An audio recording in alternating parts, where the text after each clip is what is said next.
यसु के लासानी लाख्ता नाम में आपको सलाम। आए हम खुदा के मुक़द्दस कलाम पर गौर करते हैं। आज का हमारा टॉपिक है आजमाइश के ज़रिए से तरक्की।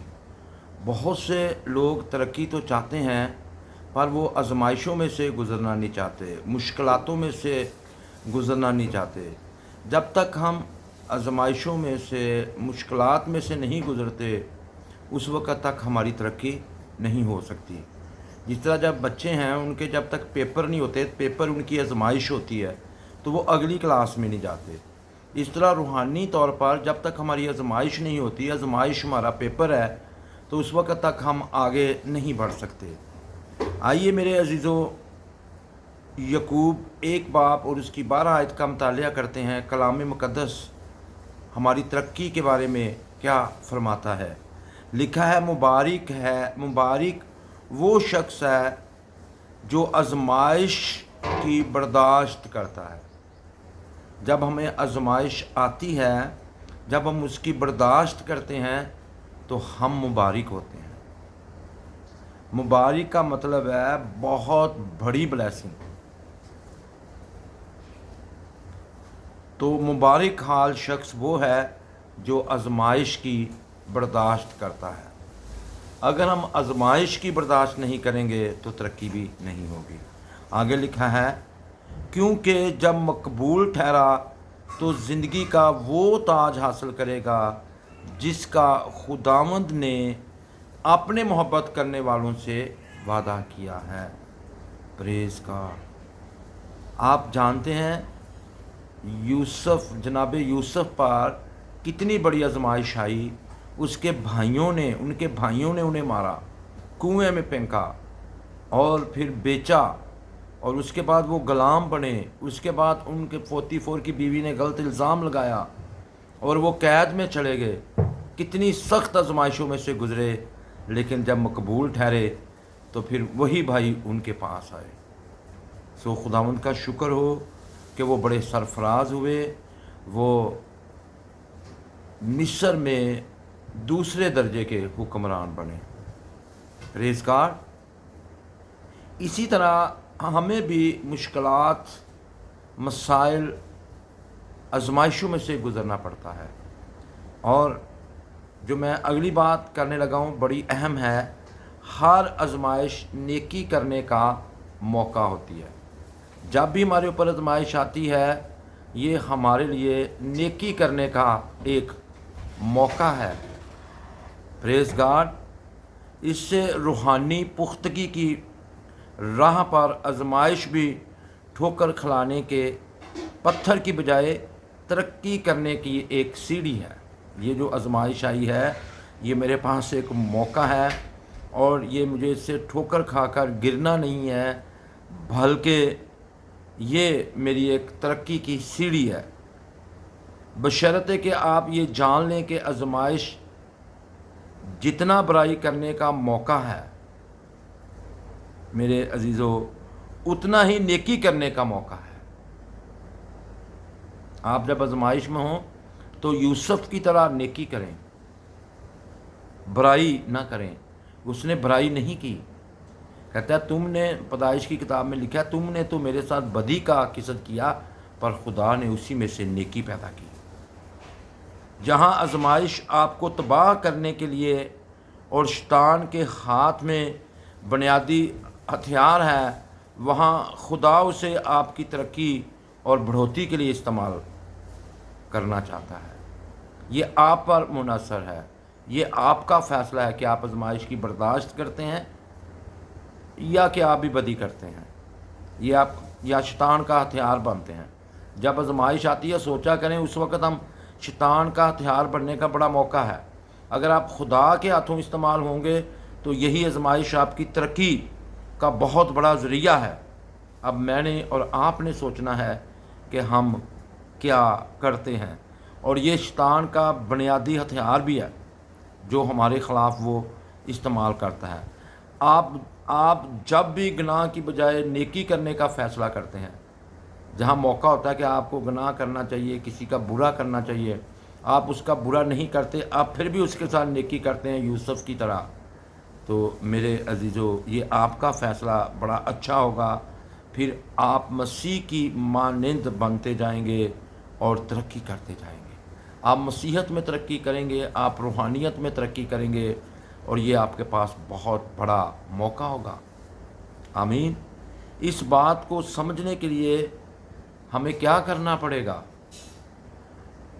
ہمیں پہلے یسوع مسیح کے مزاج کو، مزاج کا مطلب ہوتا ہے رویوں کو، اور ان کی خصوصیات کو سمجھنے کی ضرورت ہے۔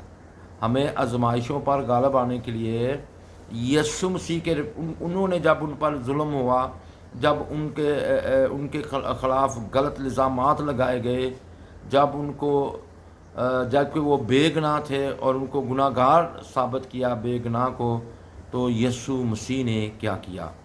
ویسا ہی ہم نے کرنا ہے۔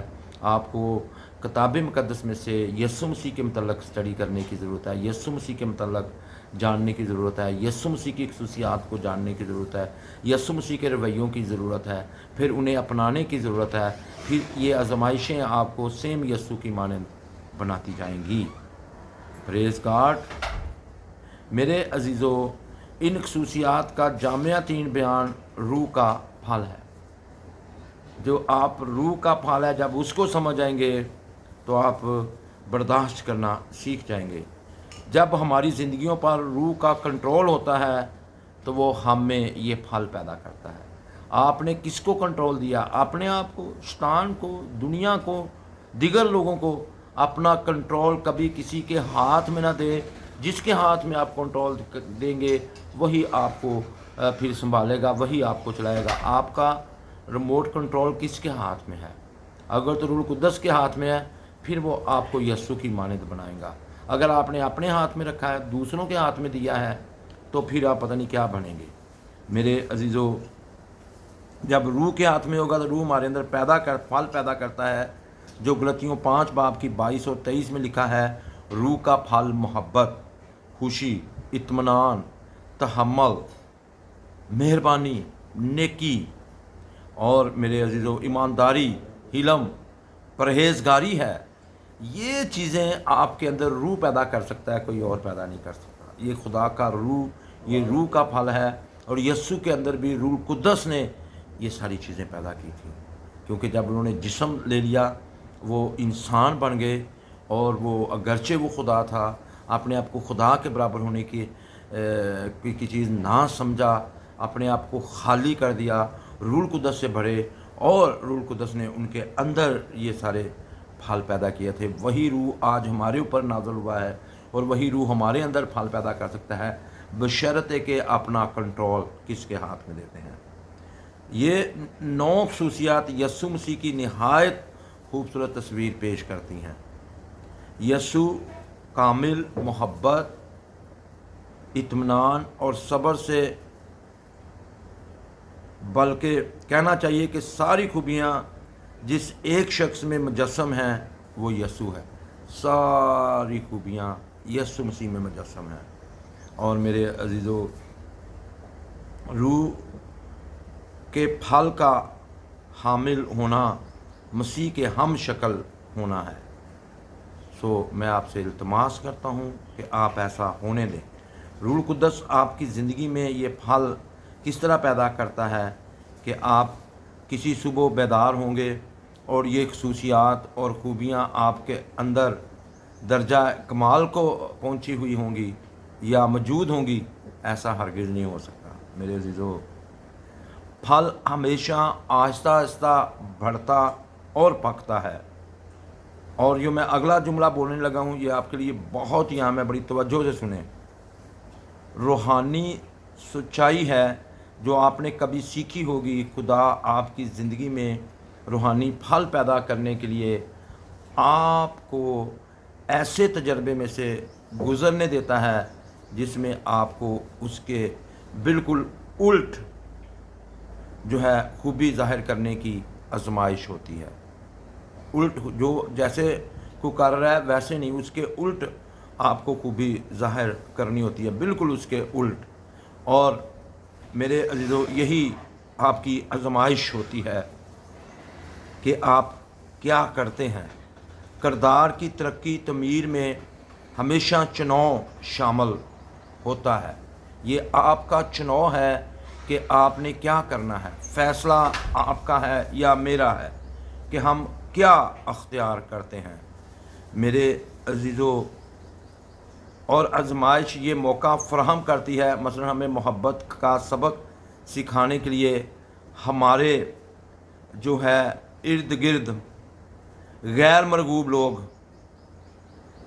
खुदा ला कर रख देता है।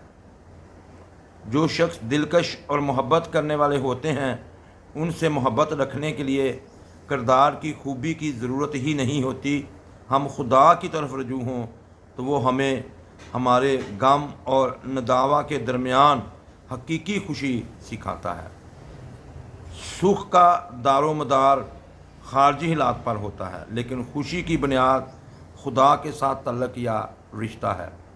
जब आप खुदा के साथ तल्लक या रिश्ता बनाते हैं, फिर आपको खुशी मिलती है।